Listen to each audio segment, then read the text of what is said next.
नमस्कार, कृष्णा न्यूज में आपका स्वागत है। शमशान घाट पर चला 149वें चरण का सफाई अभियान।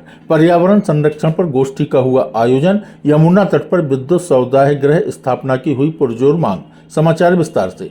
एक विचित्र पहल सेवा समिति रजिस्टर औरैया द्वारा स्वच्छता अभियान व यमुना तट के सौंदर्यीकरण हेतु यमुना तट पर स्थित शमशान घाटों पर समिति के सदस्यों द्वारा विगत 9 वर्षों से अनवरत सफाई अभियान चलाया जा रहा है, जिसके अंतर्गत आज दिनांक 16 अप्रैल 2023 दिन रविवार को प्रातः 7 बजे से अंत्येष्टि स्थलों पर 149वें चरण का सफाई अभियान चलाया गया। समिति के सदस्यों ने सफाई यंत्रों के सहयोग से कचरा अपशिष्ट एकत्रित कर आग द्वारा नष्ट किया। उसके उपरांत यमुना तट पर स्थित राम झरोखा में पर्यावरण गोष्ठी का आयोजन किया गया, जिसकी अध्यक्षता भीमसेन सक्सेना ने की। गोष्ठी को संबोधित करते हुए समिति के संस्थापक आनंदनाथ गुप्ता एडवोकेट ने बताया कि पर्यावरण और प्राणी एक दूसरे पर आश्रित हैं। उन्होंने बताया कि पर्यावरण संरक्षण कागजों व फोटों तक सीमित है।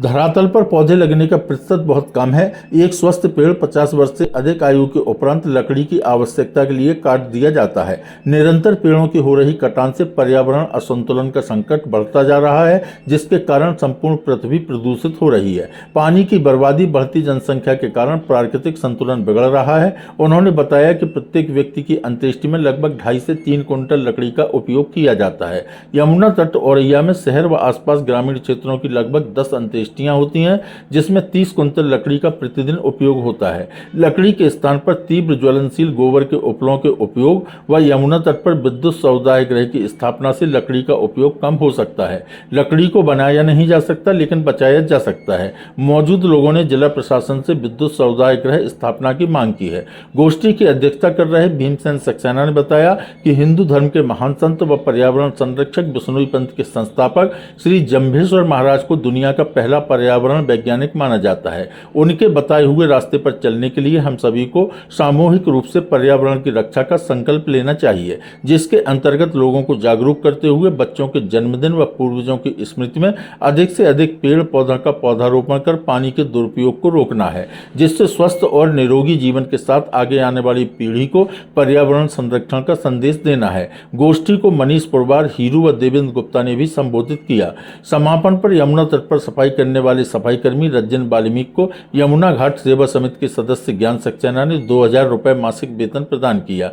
अभियान व गोष्ठी में प्रमुख रूप से बैंक से सेवानिवृत्त तेज बहादुर वर्मा, शेखर गुप्ता, भीमसेन सक्सेना, मनीष पुरवार हीरू, ऋषभ पुरवाल, विनोद यादव कल्लू, मोहित अग्रवाल लकी, ज्ञान सक्सेना, संजय अग्रवाल, योग प्रशिक्षक देवेंद्र गुप्ता, अर्पित गुप्ता, सतीश पुरवाल, रंजन वाल्मीकि आदि यमुना मैया के सेवादार मौजूद रहे। कृष्णा न्यूज के लिए औरैया से बीरेन सिंह सेंगर की रिपोर्ट। लगाया जाए वो संरक्षित रहे। होता क्या है, लगाए तो जाते हैं, लेकिन वो पता चली कि जब उनका पेपरों में लगाए जाते हैं या स्थल पे आप जाओ, पता चली कि वो जो है आधे सूख गए, उनका संरक्षण नहीं हो पा रहा है। हाँ, और एक मोटिवेशन का ये भी तरीका है कि जो जहाँ कार्यरत है हमारे आपके बीच में, चाहे वो व्यापारी हो, चाहे वो शिक्षक हो, चाहे वो किसी भी व्यवसाय में हो, यदि वो विद्यालय में है तो बच्चों को मोटिवेट किया जा सकता है कि आप लोग अपने अपने पूर्वजों के स्मृति में एक एक पेड़ घर पर जरूर लगाएं।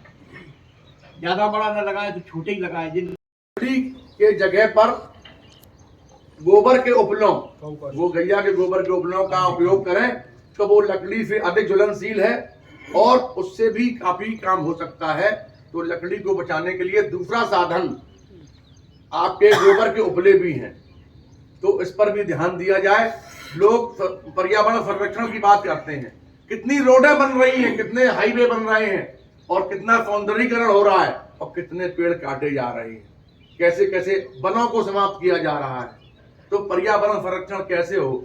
जब तक जन भागीदारी नहीं होगी तब तक पर्यावरण संरक्षण का सपना साकार नहीं होगा। हम लोगों को स्वस्थ रहना है, निरोग रहना है, तो पर्यावरण संरक्षण की ओर ध्यान देना पड़ेगा, पौधा लगाने पड़ेंगे।